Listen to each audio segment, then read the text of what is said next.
Well, first credit to Ohio State. They made the drive in the fourth quarter, made the plays on defense they needed to do to win the game. I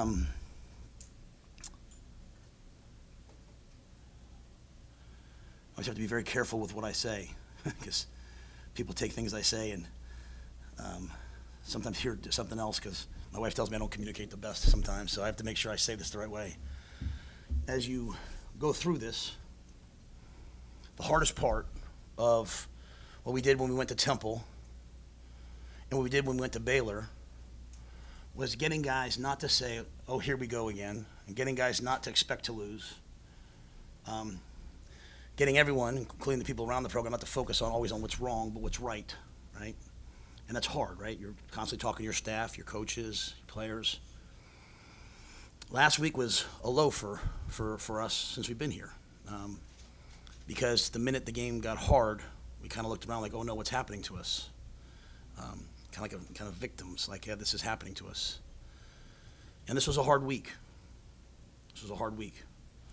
But a week that I knew, because of my experiences, we would turn into something good. We would teach. The players would see us, instead of us being defensive as things are said, they would see us stand like men. You know, anyone can just be defensive. Like, just stand like men in front of them, not blame the players, but work hand in hand with them. And we expected to come here and win the football game. We expected to win. And so I say this, to me, it's so hard because you don't want it to sound like a moral victory because we lost, and we're not here to lose. We're the University of Nebraska. We're not here to lose. But in terms of the development and growth of what you're trying to build, because while the world and everyone wants things to happen quickly, if you want it to be sustainable, if you want it to last forever, you have to do it the right way. I get asked a lot of questions about, why aren't we doing it this way, that way? We're trying to build something sustainable. Maybe it'll work, maybe it won't. Who knows? A lot of you guys have seen a lot of guys come here try to do it and it hasn't worked. So I'm trying it a different way. I was proud of that football team today. I was proud. They didn't back down. They had some really tough breaks. They had some things really go against them, even the way we started. And they competed. It's the first time. It's the first time since I've been here that I felt a championship mindset in the locker room. Along with the championship mindset, as those who compete know, comes utter disappointment when you lose. So that part's hard. It's hard for the guys. But I saw a group of guys, even at the very end, take the field, going out there to make one more play, have a chance to compete against one of the best teams in the country. So I thought they grew up. I challenged them. It better look this way next week. Some of the football still's tough. It's hard. You're literally, you have some of our administrators that hear me on the field. I'm still, you got some young guys out there. You're still coaching things out there in the middle of the game that in a year or two you hope that it's second nature. It's just what it is. But for those of us who believe in the long way, the hard way, for those of us who haven't had things handed to us, for those of us who believe in building, for those people who believe in putting in an honest day's work, like I hope while they're disappointed, they're proud of what they saw, of what they competed. And while I yelled at the officials sometimes and all that, our players didn't let it bother them. Our players just continued to compete. Thought we played with class and dignity. We had a chance to win. So I know that's long.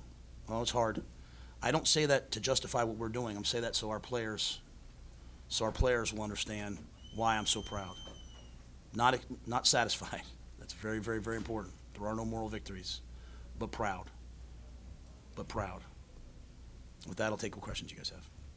Can you discuss how you had success against Ohio State's run game, both what you guys did well and what you might have been able to take advantage of in terms of what Ohio State was doing?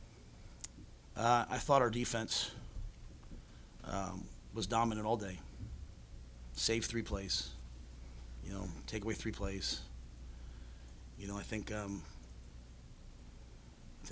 the first one, we were playing a little 3 down, and we took advantage of it. Tony did such a nice job. We kind of recognized pretty early we were going to be able to rush the passer, so he went back to 4 down. The second one, kind of a condensed set check, and they just, Jeremiah is a really, really good player. He ran by us, and just a nice play by them. Just they made a play, right? And then really the third one, they just kind of ran a double move out and up and just caught us in the zone coverage where you need someone just to make a great play. We just, we didn't see it.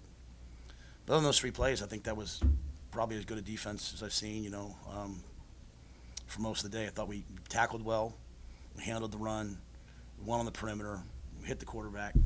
I think my eyes aren't very good, so it's hard. I don't know what the third down numbers were, but I thought we were excellent on third down, including some 1 for 10, some 3rd and 1s and 3rd and 2s, a 4th and 1 stop. So, we won until the last play, we won the turnover battle with Malcolm's great pick. So, I don't think it was anything special. They have a great run game. Chips, they've got great players, got a great coach. I think our guys just played really well, played physical, played hard, got off blocks. We didn't do anything real special today. Ohio State defense is obviously really good. There's moments, obviously, I'm sure you're thinking about it. It's a goal line situation. There's 4 plays from the 7 holes and the runs. Can you maybe walk us through the process of those play calls and anything like that? Yeah, I think you have the ball down there, you need to score a touchdown. I can only really probably talk about the last one. We had them set up to run the speed sweep. We thought we'd get in. When Jalen went down, we thought Jalen went down inside the 1. As the official came out, he's coming down like on the 1-yard line, and then as he runs out, that's how you spot balls, right? Kind of goes to the 2. We lost Barrett, our fullback, last week, so we had to use defensive players. So we send them out, thinking the ball's in the 1. As the ball gets respotted back to the 2, and you probably saw me pretty animated about it. Now you're calling that play from the 1.5, 2-yard line. I think the same play happened right before the half, right? Like we thought we had a first down, so then we had to burn it. So, and I'm not complaining about the officiating. I'm just telling you the impact. And when you're on the road in this environment with the noise and all the things that are happening, credit to the Ohio State fans. What a great environment. I mean, the Redcoats, from the minute you get here, they're nice and friendly to you, and the game starts, and they're here to make that hard. A ball you think spotted somewhere that gets moved back really affects the play calls that you have. I do think you can't. It's hard in life, you have to find. At the end, when you look at the results, if they don't work, they don't work. But you're also saying to yourself, the best things we did today were also Dante on some big runs, and so. If you want to run the ball, you have to sometimes be willing to have a 2-yard gain, a 3-yard gain, which sets up now a ball outside, which we thought maybe Jay Lloyd would score on. And if not, we said we'll get the ball down inside the 1 and we'll pound it. If it's 4th and 3, then we'll throw the ball in. I think the spot got us. And again, I didn't want to use a timeout there in the second half. Maybe I should have. But I knew the game would come down to the end. We need the timeouts. And the other thought process being, if we run the ball, if we pound it in there, we run the ball at the 1, score. If we don't get it, we'll get the ball right back, which we did. And that's kind of the thought process down there. Can you detail that championship mindset that you saw and just when and how that came through to you in the locker room through the week and when did you see it? I think I've been pretty consistent in saying, to you guys, I think the guys do a great job during the week. It's getting to these moments and saying, here we go again. I'm just, again, I don't want anyone to take anything I say the wrong way, because everything I say is with peace and love. But when they haven't won, and then the commentary around them is always pretty like, hey, this isn't good enough. They're in a culture where all they hear is like, this isn't good enough. And so how do you get them through that? You push them through that. You push them through that. It's just what it is. Like, you push them through that. And so we always work hard. I've never had a time where I thought the guys didn't work hard. But I thought they went out there. I mean, the game couldn't have started any worse. I mean, it's like, holy smokes. And the defense took the field, like last year, and said, let's go get a stop. They got to stop. But I thought it was before the game, and I thought it was at halftime. Really, at halftime, I told them.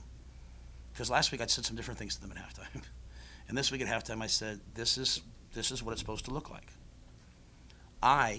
If I start worrying about the results only, and you had a coach. You had Coach Osborne, who all he talked about was the process and not the results. I mean, everybody knows what it's supposed to look like. Coach Osborne taught us. He showed us. Like, worry about the process. And so, to me, the way it felt at halftime was the process. Like, they were excited to get back out there and play. They were not like, oh man, I can't believe I can't believe they called OP offensive pass interference on that play. They weren't worried about that, which a lot of times our guys have worried about. You always got me saying, like, just play. What's next? Just play. What's next? And so I felt like a lot of the things we talk about took hold today. And that to me is something I feel relieved. I feel despondent that we lost the game. I thought we were going to win the game. I feel beat up for the guys. But I know when I say these things, a lot of people are probably going to take them the wrong way. I also know, like, across the country, I tell Troy, like, I got college coaches who text me sometimes, like, hey, Matt, I listen to your press conferences every week because I'm really, honestly, doing my best for people who want to hear it, not pick it apart, but want to hear it, trying to give everyone a step-by-step picture of what we're trying to do. It's easy to pick apart. But, like, I'm just trying to, like, lay it out there for people who love coaching and love kids. Do you know how hard it is to, like, come up here every week and talk about what went wrong without ever making a kid look bad? Like, I listen to coaches all the time talk about, we got to execute. That means your players aren't very good. When coaches say we just got to execute better, they're throwing it on the kids. And just, we stand up here and we try so hard to give everyone a true picture, because one thing I love about Nebraska fans is they love football. They want to know the hows, the whats, the whys. And I listen to the people I trust. Like, I called Coach Osborne on Sunday. I said, Coach, got 5 minutes for me? What do you think? Coach Osborne and Coach Solis came to practice on Tuesday. Coach, And the old things are the real things, are the good things. And so I'm only saying this now because I want our players, if they just listen to this press conference, to know how truly, truly, truly excited I was to be in that locker room with them. I didn't have to be a cheerleader today. I didn't have to be like, come on, you can do this. Like, they were like, get out of the way. And we've had moments like that. That was 60 minutes of that today. Dylan went into the tent before the last drive. I'm like, hey, Heine, get ready to go. And Dylan comes back out. He's like, let's go. And, Dylan didn't want to just be in the game. He wanted to go win the game, right? And it got really, really, really loud. So we had the false start, and we don't miss a play. But so the football will get better. The football will continue to get better. But make no mistake, the hardest thing is building a culture of championship caliber expectations without winning. There's a lot of guys that have taken a lot of jobs that are already winning, and they keep it going. I should probably try that sometime. But this to me is why the Lord put me on this earth. Like, to work with young people and to have them raise their expectations. And it's why these guys are here. I mean, that's Dylan, Jacory. They could have gone somewhere where they were already winning. They came here to build it. So I'm proud of them. And I say all this because I hope fans are disappointed, but I hope they're proud of them. Now, if we don't do it again next week, Mitch, to your point, if we go out there next week and we're front runners again, then it was all for naught. Like, this is a step, and it has to be where we are now, that we play this way every week. Yeah, football has to be better, but anyway, my take. How much did it hurt to see John make those kicks, and how it lifted the team maybe even go a lot against that 54 yard? Well, I'm so fired up for him. And again, on the same vein, on the same point, because even last week, I think Mitch asked me, like, hey, did you not kick it because of, and I said, hey, I think he's going to make these kicks. And it was a great question. I'm not saying that, Mitch, to you, please. I think it's the right question, right? But if you go back to my answers, I was like, hey, I think he's going to be a great kicker someday. I mean, I've said that on record. Like, I think he's going to be a great kicker someday. It's just, things take time. But now you have him for what? How many years do you have him for? Him for 4 years? So you have that kid who makes those kicks in those moments. Like, if you want to know why I feel fulfilled, not satisfied, but fulfilled, it's because if you go back to my press conference a couple weeks ago, I told him, I said, yea, though I walk through the valley of shadow of death, I will fear no evil, man. Like, you're walking through the valley of the shadow of death. But in this program, you don't have to walk there alone, right? Like, you walk there arm in arm with the guys. Like, every day he kicks field goals. You know who's standing right next to him cheering him on? Jacory. Jacory. Screaming. That's our starting freshman wideout, screaming. And he made those kicks. I mean, I was like, man. I said to Mar before the game, like, hey, if it's a long kick, should I put him out there, his confidence? Brett was like, don't worry about his confidence. Put him out there. So I think some of our guys are really getting better. Last one, how I'll answer them all today. I spent a lot of time philosophizing. They have some football questions. I was going to ask, how satisfied were you with your physicality today? Because it looked like you on the lines. Yeah, you go back last week. I don't. It's going to sound weird. I don't know that like our guys weren't willing to be physical. We were just really out of whack. Like, we were expecting one type of game, and it was another type of game. Now, we didn't tackle well. Today, I think the guys squeezed blocks and ran the ball together. And sometimes you give up. You're playing really good run defense like that, and all of a sudden you give up a big play, and all of a sudden guys start to panic a little bit. But they didn't. And we played a lot of guys. We didn't have Tommy today. Sierra played. Malcolm moved to corner for us. Malcolm played corner. Keys played safety. Deshaun played safety. Jeremiah finished the game at corner when Malcolm went down. So, yeah, we want to be a physical team. We want to be the most physical team on the field today. We want to win the turnover battle. We wanted to have a culture of execution, do our job. But, but more importantly, we wanted to be the more physical team. That's a physical team, too. Like, they play defense. And, one of the tough things we're going on is 4 straight games of us going into a team off a bye. A team off a bye has 2 weeks to study you, 2 weeks to prepare for you. So we came out early on, corners over man, and they run to cover 2, and so we lose a play there. And Dylan did a great job. The little things Dylan does, no one will see, but did a good job of getting us in the right plays after a while. Sorry, Brian. How would you sum up the last offensive series that you mentioned? Dylan, you didn't know if you were going to have him maybe, and it was chaotic. There was a break in the action, whether figuring out penalty and all that stuff. Well, it was a break in the action, too, because, they told us to come in the middle of the field because they were throwing balls, right? Let's talk about, and that was there's water bottles, and hey, trust me, I'm from Philly. I'm all for all of that. That doesn't bother me. I just got the guys in the middle and said, let's go. But, we had the penalty, right? And there's 3:45 left, and so we always expect something good to happen. So really, in those situations, we call it last shot. You're trying to get the ball with a 2-minute warning, so that they don't have an opportunity to go back and answer. You're either going to win that on a game-winning buzzer beater at the end of the game, go down there and throw a touchdown and give them 17 seconds left, or not. So that happened. We ran the screen play, and we just missed the block on the man-to-man defender. We have them. We just missed the block on the man-to-man defender. Come back, they're being pretty exotic there. I didn't see, the last plays. We're pushing the ball down the field. I didn't see exactly what happened on that last play, but, these are great reps for Dylan. I know he wanted to win. These are great reps for Gunner. These are great reps for Jacory. A lot of those guys, thought Isaiah Nayor today showed up and played probably one of his best games. Yeah, I have to see exactly. They've got quite a pass rush. They've got great players on defense. And, I thought we hung in there, though, on those plays. They got us on 0 the one time in the red zone. That was really difficult because we would have kicked a field goal there, and that might have changed the game. We called a ball to try to get the ball to his hands, and they just brought more than we could block and, didn't get it off. So we had some other opportunities that we just have to keep working on. What is your analysis of the screen game? Of the screen game? I thought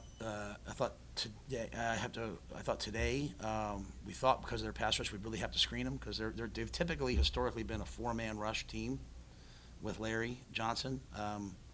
They brought a lot more pressures today, and so sometimes the dropping ends. I think we had one early that we liked, but other than that, I think early in the game we said, hey, let's get out of the screen game. It's just more of a zone blitz pressure game.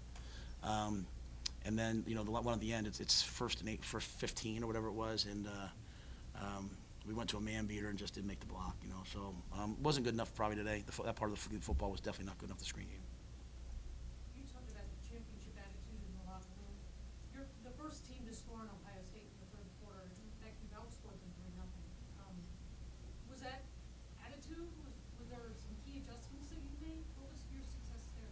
I thought we found some runs in the third quarter. We ran a couple wham trap plays. We whammed the 3 technique, and Dante close to splitting one. He looked like he was about to go for 80, and the guy came and tackled him around the ankles. So I thought we got the run game going there. And, we punted the ball down. Then we got the pick. So we played on their side of the 50. We look back at the game just from a football perspective. You have to make more of those opportunities, whether it's the goal line plays that Sam talked about, or not always kicking field goals, but scoring some more touchdowns.